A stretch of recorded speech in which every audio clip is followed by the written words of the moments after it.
From the get-go, it has always been very clear to me why Zuckerberg and his ilk would be in support of removing this application from the US market. Given the nature of the discourse on the platform, it's also not hard to figure out why many legislators would feel motivated to kind of strike this from the conversation, especially when you compare what goes on here with some of the recent terms of service alterations that have occurred on the platforms that are allowed to stay. But this thing has always bothered me, and I just figured it out. Why? Why are the DataSec folks so hardcore about this, especially NSA folks? Why are they so hardcore about this being an issue? Other applications harvest more data than this one, like by orders of magnitude, and they're not even part of the conversation. Most of that data is available on the open market anyway.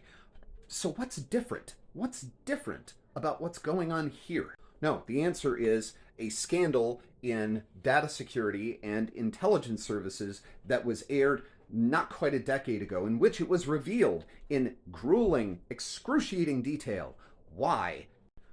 Taking a deep breath. Okay. Way back. Started in the late 90s, carried through into the early 2000s. There is a global race for what is going to be the encryption standard. How are we going to secure end-to-end communication? And there were quite a few horses in the race. One of them in particular won. Microsoft uses it, Google uses it, Apple uses it.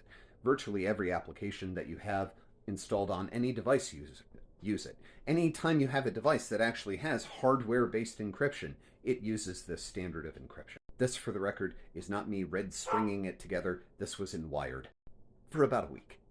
So were these market forces? Was this the result of everyone taking a look at this standard of encryption and saying this is the best? No, it was really, honestly, kind of a like choose your own flavor sort of deal. Every one of these different forms of encryption had different advantages. And the one that eventually won out is the one that was endorsed by what was generally respected as, and one of the more politically neutral global cyber intelligence services, Canada's. Which sounds all well and good until, decades later, it is revealed that the reason that they did this was to secure preferential information sharing with the NSA at the NSA's request. The NSA said, hey, we will share more data with you if you endorse this encryption standard. Because the NSA already knew how to bypass it. Ancient history, right? There's no way we're still using... Oh, no, we are. This, incidentally, is one of the reasons that I am a very, very strong advocate for don't presume that anything you do on any electronic device is secure. There's really no such thing as true data security. You think it's encrypted? That's great. Signal, by the way, also uses this encryption standard. So no. Every single device, every single bit of spy gadgetry, every software solution that has ever been sold to you under the guise of, well, this is secure.